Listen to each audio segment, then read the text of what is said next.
Ekrandaki efsane, hayotdagi jangchi Arnold Schwarzenegger.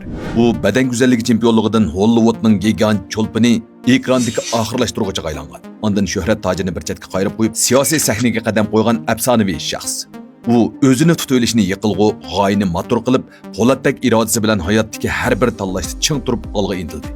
Sin kanalimizga kelganingizga marhaba. Bugun sizga Arnold Schwarzeneggerni tanishtiraman. 1947-yili Avstriyadagi bir odatdagi oilada tug'ilgan Schwarzenegger o'smirlik davrida o'ziga yetkili bo'lmaydigan bir nishonni tiklagan. U bo'lsa dunyodagi eng kuchli odam bo'lishi edi. U hujrasining tomlarini muskulliq palvonlarning suratlari bilan to'ldirib, taqdirini o'zgartirish umidini muzdek sovuq temir tankilarga bog'lagan. Bu xil mabtullikni ota-onasi tushunmay, hatto uning jinsiy xohishidan ansirgan bo'lsa-mu, biroq sirtqi dunyoning gumoni uni tavirtamadi. Aksicha bu gumonlar uning po'latdek irodasini texmi tavladi. U avval Yevropa badan güzelligi sohasini larzaga keltirdi. Ondan Amerikaga berib dunyodagi eng oliy sahna Olimpiya apandisi unvoniga 7 qitim erishib davrning afsonasiga aylandi. Badan güzelligi sohasidagi g'oyat zo'r shuhrat bilan Hollywoodga qadam qo'ygan bo'lsa-mu, reallik unga qattiq zarba berdi. İsmining bak uzunligi, talaffuzining g'alitiligi va muskullarining haddidan ziyoda cho'ngligi uning rol ilishdagi to'salg'usiga aylandi. Dastlabda u New Yorkdagi Hercules qatorliq filmlarda sahna so'zi yo'q deyarlik rollarni oldi. Kishilar uni talaffuzi g'alati muskul xaltisi deb masxara qilishganda, u o'zining bu aloyidliklarini xos markasiga aylantirishga bel bog'ladi. Yovvoyi odam Conan filmi orqali tomoshabinlar uningdagi ibtidoiy kuch-qudratni his qildi.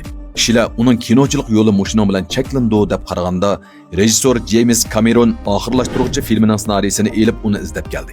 Qiziqarli yeri shuki, film ishliguvchilar dastlabda uni insoniyat qahramonining rolini oldirmoqchi bo'lgan edi. Lekin Schwarzenegger salbiy obraz, mashina odamning qanday harakat qilishi, qanday kuzatishi haqida intayin kasbiy tahlillarni o'tirib qo'yg'achqa, Cameron uning qarashlariga qoyil bo'lib, naq maydonda oxirlashtiruvchining rolini sen ol deb qaror qilgan. 1984-yili oxirlashtiruvchi qo'yilib, u qora ko'zoynak taqib motosiklet minib chiroyida hech qanday ifoda yo'q holda "Men yana kelaman" degan klassik so'zni qilganda bir madaniyat sin belgisi dunyoga keldi. Bu rol uni bir kechada xalqaro cho'lponga aylantirdi. Shundan keyin Schwarzeneggerning ekran hayoti tez suratda taraqqiy qildi. Mayli Yirtqush filmidagi tashqi plantiklar bilan ilishgan jangchi bo'lsin yoki to'liq aslima filmidagi kelgusi dunyodagi alayda xodim bo'lsin, u o'zining rol elish doirasini izchil kengaytib mandi. 1994-yili James Cameron bilan ikkinchi qitim hamkorlashib ishlagan haqiqiy yolg'onchilik filmi uning san'at hayotini yangi bir yuqori pallaga ko'tardi. Bu filmda u darajadan tashqari alayda xodim va odatdagi oila boshlig'idan iborat qo'sh rolni mahirlik bilan o'rindab, Hollywooddagi o'rnini texmi mustahkamladi.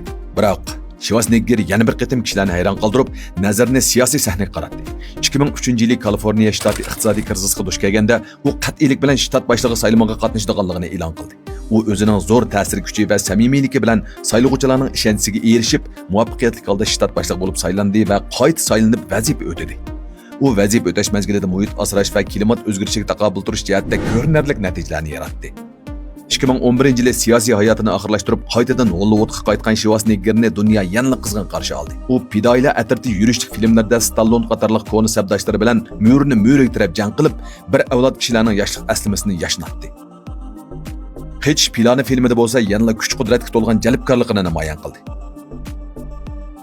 2023-yili 75 yoshga kirgan Schwarzenegger yashnab qolgan bo'lsa-mu, Fubar qatorliq televiziya teatrlarida yangi obrazlarni yaratib, o'zini to'xtamay yanglab turdi. U azaldan taqdiriga bo'ysunmagan, har qanday zarbada yiqilib qolmagan. Uning nazarida kishilik hayot bo'ysundirishga tegishli egiz bir cho'qqidir. U o'zining bir nutqida degandek, faqat nishoningizda orzuyingiz bo'lsa, hamma ish osonlashadi. Arnold Schwarzeneggerning hayoti dal mushu so'zning eng jonliq isbotidir.